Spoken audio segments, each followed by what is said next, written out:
شهید بوونی محەممەد خدر ئەو پێشمەرگەیی کە لە ئێوارەی هەشتی نیسان لە کاتی ڕوبەڕۆبوونەوەی هێزەکانی پێشمەرگە لەگەڵ چەکدارانی بەناو دەوڵەتی ئیسلام ناسراو بە داعش لە ناحی باشیک شەهید بووە لە دوای خۆشی 6 منداڵی بەجێهێشتووە. یەکێک لە براکانی و پێشمەرگەیەش دەڵێت محەممەد بەهۆی بوونی نەخۆشێک لە قاچیدا چەند جارێک داوای کردووە خانەنشین بکرێت بەڵام داواکەی جێبەجێ نەکرابوو. برای من تقریبا 4 ساڵە خەریکی کەماندامیەیە لاقێکی باری بخۆی لەسەر ڕانەدەگرت گوێت لێیە ئەوەنی بزانم 16 ملیۆنیش قەرزدار بوو لە تاوە قەرزداری خۆ دەچوو ئەو دەوامەی ئەو جار لەوێ شەهید بووە یەک پۆلیسیان لەگەڵ نادوتەوە. محەممەد خدر تەمەنی 37 ساڵ بووە زیاتر لە 14 ساڵیشە پەیوەندی بە هێزەکانی پێشمەرگەوە کردووە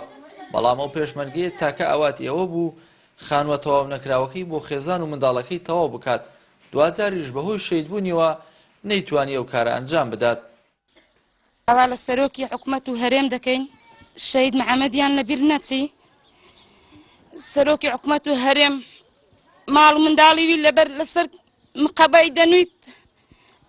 ماڵ و منداڵی پێشمەرگە لەسەر مقابای دەنوویت سربەزم بە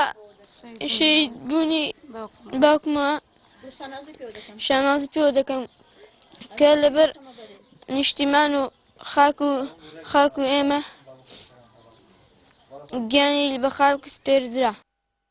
ماوەی 6 ڕۆژی مابوو محەممەد لە سەنگەرەکانی پێشمەرگە بگەڕێتەوە بۆ ماڵەوە پێش چەند کاتژمێرێک لە شەیدبوونیشی پەیوەندی بە خێزان و منداڵەکەیەوە کردبوو کە ئەو سەلامەتە لە تەمەنیشیدا هیوای ئەوە بووە منداڵەکانی بخوێن و دانەبڕێن لە خوێندن. وتی بێمەوە ئەگە هەر چۆنێک بێ بە قەرز بێ بەوە بێ خانوەکە چاک دەکەم بەڵێنی ئەوەی پێدا بوو.